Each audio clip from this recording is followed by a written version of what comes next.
the big question going into the game, and the one that hovered over the entirety of the preparation for the Bengals, was whether or not Joe Burrow was going to play, and if he did, how would he look? And at the end of the day, he played. There's a risk that was assumed, a conscious risk. In order to avoid 0-3, they're willing to put him out there and just not have him do much that would potentially cause further injury to the calf. But the real risk, Christopher, was, that's twice now I've called you Christopher. Wait, that's 3 times. The real risk was he's going to make it worse. This isn't a situation where it's like, oh, he can't do anything to make it worse. No, he can. He can make it worse. And he's out there playing. I was surprised at the end of the day that they went through with it. And my guess is Burrow really wanted to do it. That's and when right. you're just giving the guy a huge pile of money and he wants to play, who are you to tell him not to play? Yeah, I mean, it's a huge game. He feels the pressure of that situation.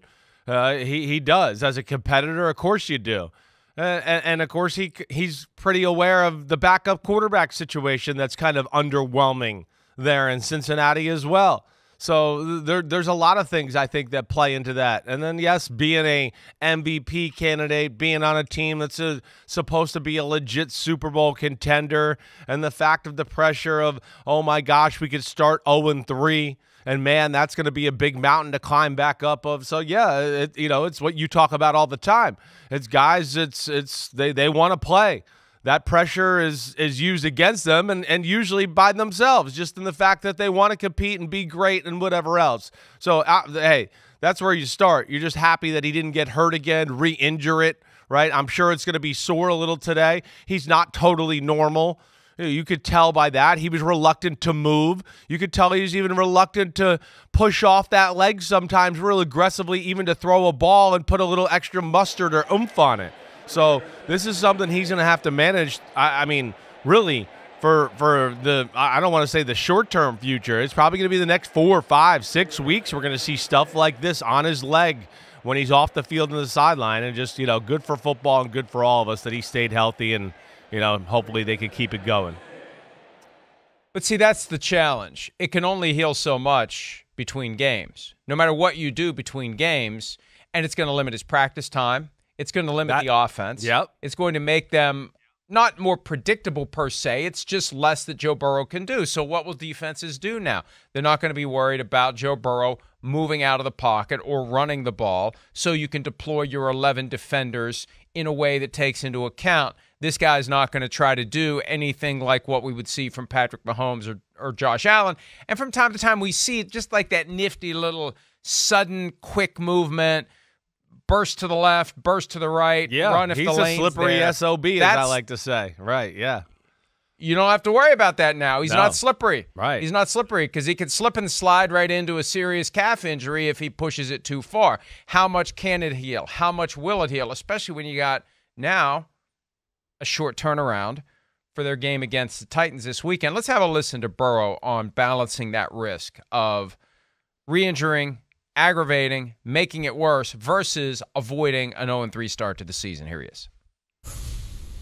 All the stuff that you weigh when you're making that decision, there is risk to go out there and potentially re-injure it, but there's also a risk to go out there and be 0-3. So I wanted to be out there for my guys, and I was confident that I would be able to do what I needed to get the win. You go 0-3, not only obviously a lot of football left to be played, but 0-3 sounds a lot worse than 1-2, and morale is probably a lot lower when you're 0-3. So it's a big win for us. Good to get on the board. I think we'll be able to put some together now.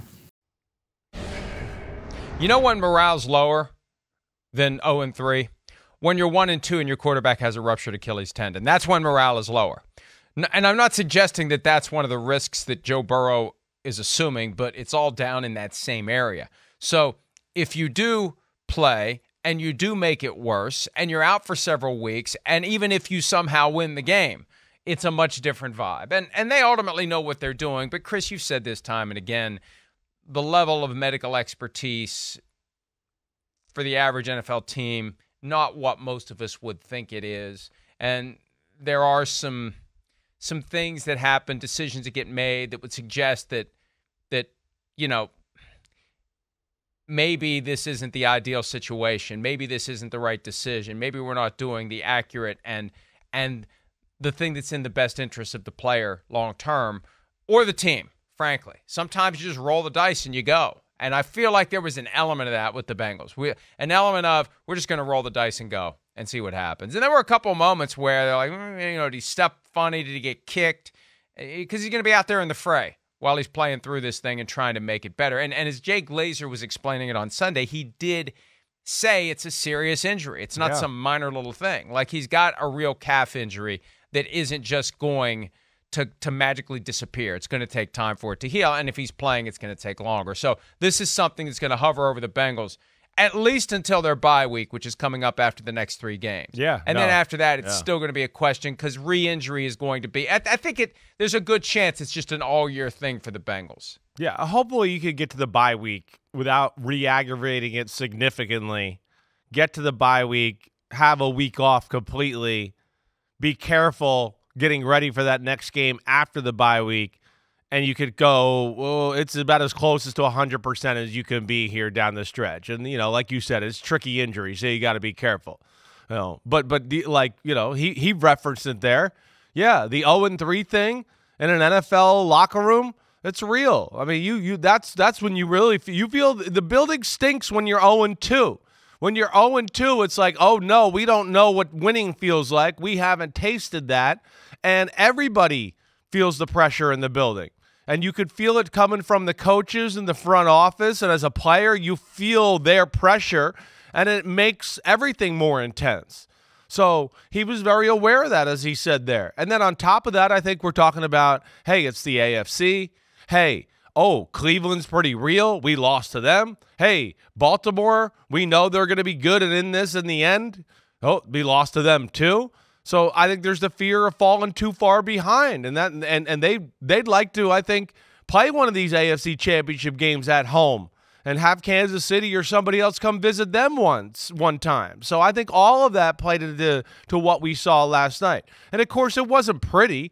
I mean, you can't sit there and go, oh, it was pretty. Like, hey, I give him a lot of credit. It ain't easy to play and even be as good as he was when you don't practice all week. You haven't really practiced all training camp, right? But at the same time, it doesn't look like the Joe Burrow we know, like when he's 100% healthy. That was like just get it done, Joe Burrow. And then added on top of that, you see the offense last night. The offense, it's okay. We got something going. But, I mean, I'm not ready to, write home and be like, oh, whoa, watch out. The big play Bengals are back. 49 dropbacks and 259 yards. Whoa, 65 yards rushing by the running back. Uh-oh, they're back. No, I mean, think about the telecast, Mike. I mean, the offense needs to do more. We watched the Dolphins on Sunday, and you go, look at that. Does that look like anything that's creative, what we saw last night, right? And that's where it's got to pick up. I mean, Orlovsky did a segment on, look, they moved Chase to the left and then to the right, and then they put him in the slot. And it's like, that's big news for the Bengals, but for the rest of football, it's like, duh? Like, you're supposed to do that. And you're supposed to move them around a whole bunch more. So they got some work to do still on that side of the ball because it wasn't pretty last night, and they were supposed to beat the Rams at home. Hi, it's Mike Florio. Thanks for watching PFT on YouTube. Hit subscribe for the latest news and analysis from Pro Football Talk.